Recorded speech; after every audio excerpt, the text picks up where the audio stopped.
بن الخطاب رضي الله عنه يجهز راحلته ومعه مولاه خادمه سالم.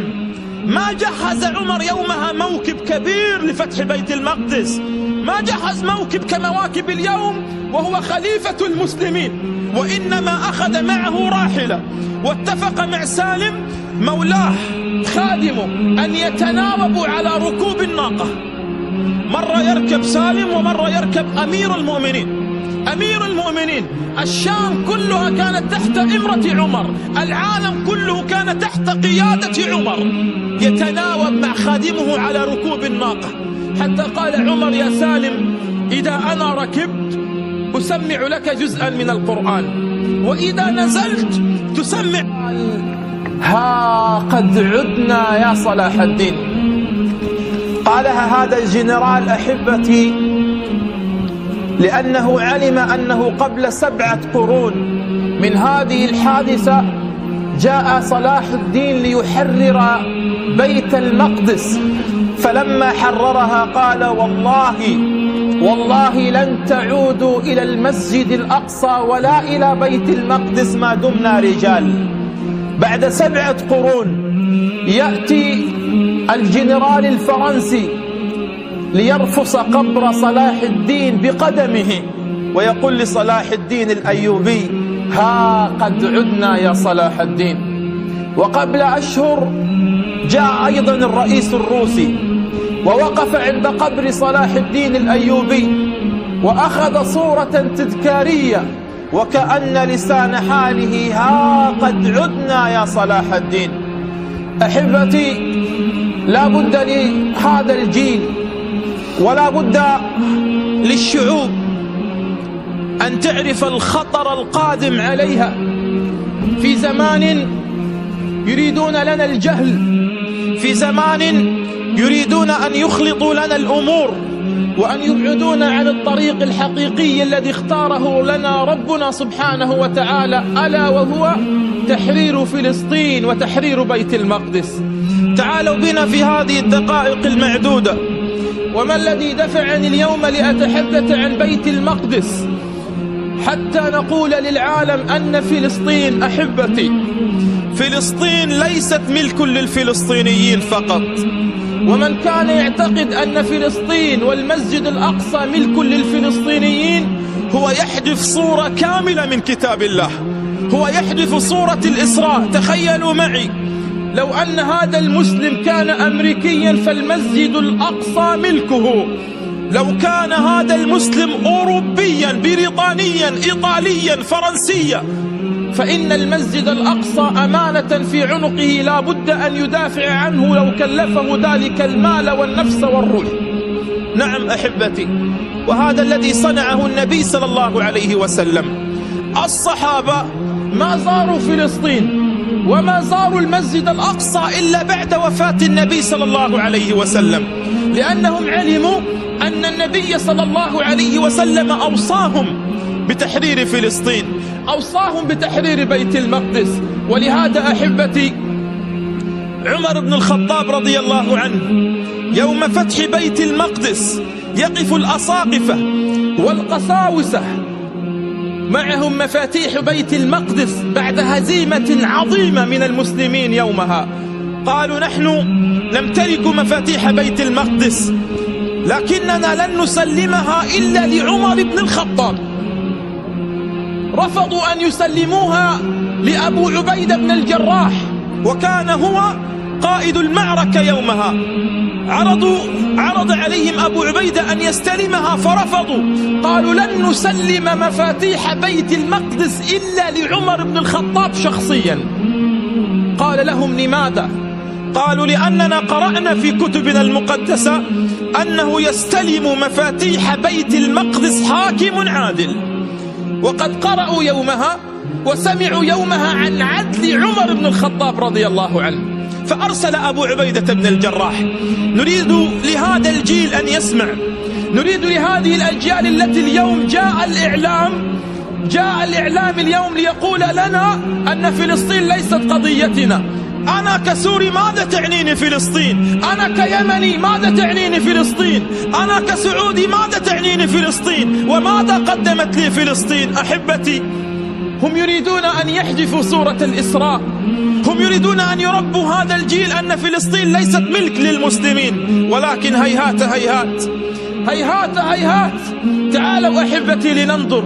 عمر بن الخطاب رضي الله عنه يجهز راحلته ومعه مولاه خادمه سالم. ما جهز عمر يومها موكب كبير لفتح بيت المقدس، ما جهز موكب كمواكب اليوم وهو خليفة المسلمين، وإنما أخذ معه راحلة، واتفق مع سالم مولاه خادمه أن يتناوبوا على ركوب الناقة. مرة يركب سالم ومرة يركب أمير المؤمنين. أمير المؤمنين، الشام كلها كانت تحت إمرة عمر، العالم كله كان تحت قيادة عمر، يتناوب مع خادمه على ركوب الناقة. حتى قال عمر: يا سالم، إذا أنا ركبت أسمع لك جزءا من القرآن، وإذا نزلت تسمع لي أنت جزءا من القرآن. يسير عمر ليستلم مفاتيح بيت المقدس ومعه سالم. مرة يصعد عمر فيسمع من القرآن وينزل، ثم يسمع لمولاه لخادمه شيء من القرآن. أي عز وأي إباء نحن كنا فيه. ثم أحبتي، لما وصلوا على مشارف بيت المقدس وإذا بسالم ينظر، وإذا خلف بركة من الماء الأساقفة والقساوسة وأبو عبيدة بن الجراح ينتظرون موكب عمر، على أن موكب عمر جاء موكب كبير، وإذا بالدور يأتي على سالم. موعد الآن ركوب الناقة هو لسالم. فقال سالم: يا أمير المؤمنين، يا عمر، يا سيدي، يا أمير المؤمنين، إنهم ينتظرونك، ووقت الآن أن أصعد الناقة، ولكن يا عمر اصعد أنت حتى يستقبلوك. قال عمر لسالم: هل أنت أغنى مني بالثواب؟ اصعد. ورفض عمر أن يركب على الناقة وهو على قرب أن يقابل القساوسة والأساقفة وأبو عبيدة بن الجراح ليستلم مفاتيح بيت المقدس. وإذا بعمر يجر خطام الناقة ويضع حذاءه تحت إبطه الأيسر ويجر الناقة وعليها عبده، عليه مولاه، عليها خادمه سالم. وإذا بعمر يمضي فيلقى بركة من الماء مليئة بالطين فيخوض بها عمر وقد خلع حذاءه، وقد وصل هذا الماء ووصل هذا الطين إلى أسفل ركبة عمر. فوصل عمر إلى أبو عبيدة بن الجراح والأساقفة والقساوسة، فنظر أبو عبيدة إلى عمر قال: يا أمير المؤمنين، همس في أذنه قال: يا أمير المؤمنين، أهكذا بين هؤلاء؟ يعني يا عمر، هؤلاء الأساقفة والقساوسة يحبون المنظرة، يحبون المظاهر، تأتي يا عمر لتستلم مفاتيح بيت المقدس وقد وصل الطين إلى أسفل ركبتك. قال: يا أمير المؤمنين، أهكذا بين هؤلاء؟ يعني تحرجنا بين هؤلاء. فنظر عمر إلى أبو عبيدة قال: اسكت يا أبا عبيدة، اسكت يا أبا عبيدة، لقد كنا أذلاء فأعزنا الله بالإسلام، فإن ابتغينا العزة بغير الإسلام أذلنا الله. يا أبا عبيدة، هم يجلوننا لإسلامنا لا لثيابنا، هم يجلوننا لإسلامنا لا لثيابنا.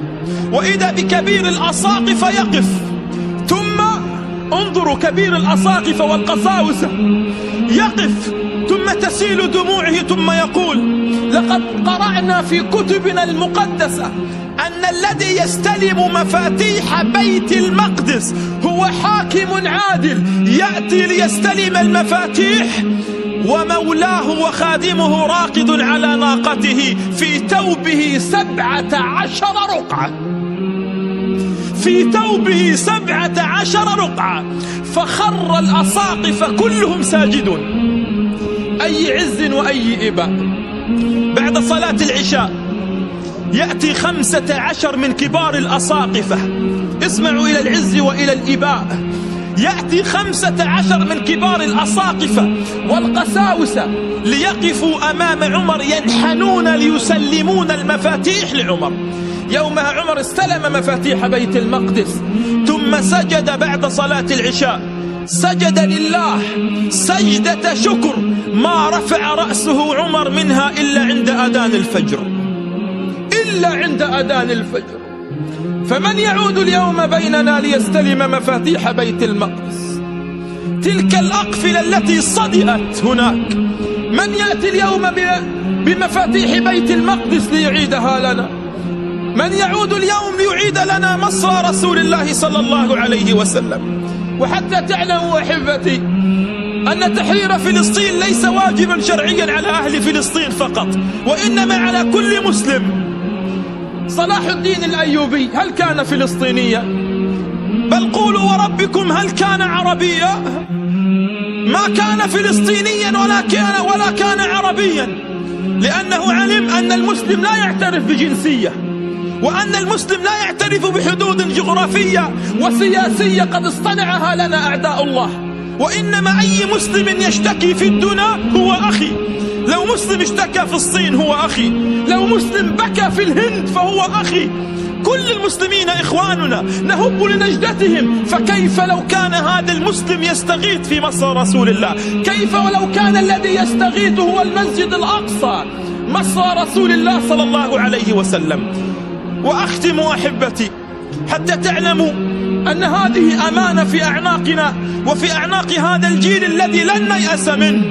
هذا الجيل الذي قالوا عنه مات الكبار، سيموت الكبار وسينسى الصغار. لا والله، مات الكبار وما زال هذا الجيل يستذكر فلسطين. مات الكبار ورحل الكبار وما زال هذا الجيل الذي يراهنون على فشله. وضعوا له الإعلام، وضعوا له الراقصات، وضعوا له الأغاني، وضعوا له كل ما يلهي، ولكن هذا الجيل مستيقن ويعلم أنه على موعد بإذن الله لعودة المسجد الأقصى، على موعد بإذن الله مع تحرير فلسطين. أحبتي، الذي قاد ثورة البراق والذي حطم إمبراطورية الإنجليز في المسجد الأقصى هو سوري، عز الدين القسام. عز الدين القسام الذي كان إماما وخطيبا في جبل قرب اللاذقية في سوريا، كان خطيبا هناك ورأى وسمع ما الذي يجري في المسجد الأقصى، فترك الأمر هناك وترك منبره وترك مسجده وذهب مهاجرا ومسافرا إلى حيفا وقاد ثورة هناك.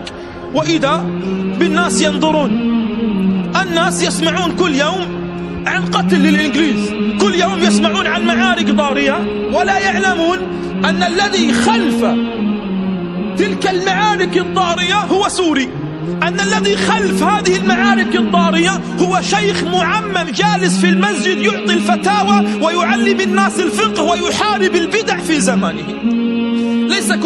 ليس كعلماء السلاطين في زماننا، ليس كمشايخ اليوم الذين نرى المسجد الأقصى يستغيث ليل نهار وهو لا يعطي لفلسطين دقيقة من وقته، بل ويحارب فلسطين، بل يحارب الذين يدافعون عن المسجد الأقصى، ويحترم الصهيوني ويحترم الإسرائيلي ويرحب بالإسرائيلي في زمان حالت فيه الأشياء عن حالاتها.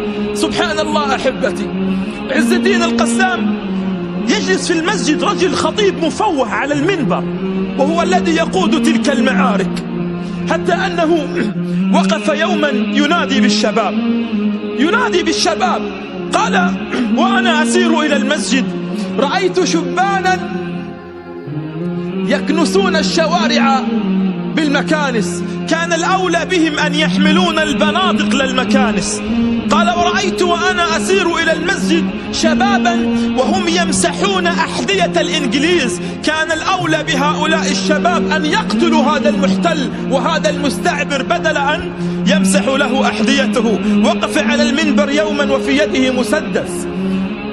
مسدس عز الدين القسام، وقف أمام الناس على المنبر قال: من كان يؤمن بالله وباليوم الآخر فليقتني مثل هذا، من كان يؤمن بالله واليوم الآخر فليقتني مثل هذا. نعم أحبتي، ويستشهد عز الدين القسام وإذا بعد استشهاده يقف أحمد الشقيري ليقول والله ما كنا نعلم أن الذي خلف كل هذه الثورة وخلف كل هذه المعارك الضارية وقتل الإنجليز بالعشرات وبالمئات هو شيخ كان جالس في المسجد، هو شيخ معمم، هو شيخ خطيب على المنبر، يقول ما كنا نعلم. تفاجأنا والله بعد استشهاده أنه هو كان السبب والمحرك، وهو الذي كان يشارك بسلاحه في المعارك.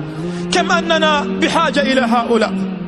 عز الدين القسام سوري، صلاح الدين كردي. يا أحباب، القضية ليست قضية جنسية، القضية ليست قضية من أنا وإلى من أنتمي وما هي دولتي، أي القضية قضية فلسطين ليست قضية سياسية، هذه قضية دينية تهم كل مسلم على وجه هذه الأرض. هذا أبو هريرة رضي الله عنه. أبو هريرة هو أكثر من روى الحديث عن النبي صلى الله عليه وسلم. يقف يوما مرابطا على ساحل من سواحل الشام، فيأتي إليه الناس يسألونه. سأله واحد من الناس قال: يا أبا هريرة، أيهما أحب إليك، الرباط على الثغور على ساحل من سواحل الشام أم الإقامة في مكة؟ اسمعوا ماذا قال أبو هريرة صاحب رسول الله صلى الله عليه وسلم، قال: لرباط ليلة في سبيل الله على ساحل من سواحل الشام أحب إلى قلبي من أن أقبل الحجر الأسود 1000 عام. أحب إلى قلبي من أن أقبل الحجر الأسود 1000 عام. بل قال النبي صلى الله عليه وسلم عن المرابط. ومن المرابط؟ المرابط الذي يقف ليل نهار على أبواب بيت المقدس حتى لا يؤتى هذا الثغر من قبله. الذين ما زالوا يحرسون بيت المقدس حتى هذه اللحظة، تركوا أطفالهم وعيالهم ونساءهم ووقفوا مرابطين يحرسون المسجد الأقصى. قال عنهم صلى الله عليه وسلم: لغفوة المرابط في سبيل الله. ما قال نومة المرابط، قال غفوة المرابط. وما هي الغفوة؟ الغفوة هي أن تبقى جالس فتغفو عيناك لثواني ثم تعود لتستيقظ. قال: لغفوة المرابط في سبيل الله خير عند الله من الصائم القائم آناء الليل وأطراف النهار. خير عند الله من الصائم القائم آناء الليل وأطراف النهار. هنيئا لهم والله، وهنيئا لنا إن كانت نيتنا هذه. ونحن ليس بوسعنا فعل شيء، ليس بوسع هذا الجيل ولا الأجيال ولا الشعوب أن تصنع شيء، ولكن أحبتي كل على ثغره على المواقع الاجتماعية. لا تنسوا فلسطين. في زمان يريدون أن يجعلونا نهتم بقوت عيالنا وبرزقنا وننسى أن هناك جزء من بلادنا محتل أوصى النبي بتحريره ولو طال الزمن. ولكن أبشركم أحبتي أن وعد ربنا قادم، ووعدنا ربنا أننا سنعود مهما طال الظلام، ومهما رأينا من حولنا من مشايخ السلاطين، ورأينا حولنا من المتخاذلين، ورأينا حولنا من المطبعين. اعلموا أنها أرض الله، ولن يحدث في أرض الله إلا ما أراد الله.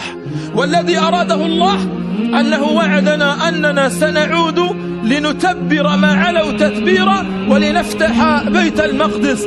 لربما لن نرى ذلك بأعيننا، ربما هذا الجيل لن يرى تحرير فلسطين بعينه، ولكن نحن نعمل ونسعى ولو بالدعاء. ربما الأجيال القادمة هي من تستلم مفاتيح بيت المقدس. إن لم يكن هذا الجيل، النبي وعدنا وربنا وعدنا أنه سيأتي جيل ليحرر فلسطين. فاطمئنوا بإذن الله. ومن اعتقد أو ظن أن الباطل سينتصر على الحق فقد أساء الظن بالله. من ظن أن الباطل سينتصر يوما على الحق فقد أساء الظن بالله. اعلموا أن نصر الله قريب، وعد الله قريب، عما قريب بإذن الله. ستعود لنا الديار، ستعود لنا البلاد، سيعود أهل اليمن لليمن، وسيعود أهل الشام للشام، سيعود المهجرين، سيعود أهل العراق لعراق المجد، سيعود المهجرين إلى بلادهم، وسيزهر الياسمين، وستبقى لنا الخطوة الأخيرة في زماننا وهي تحرير فلسطين.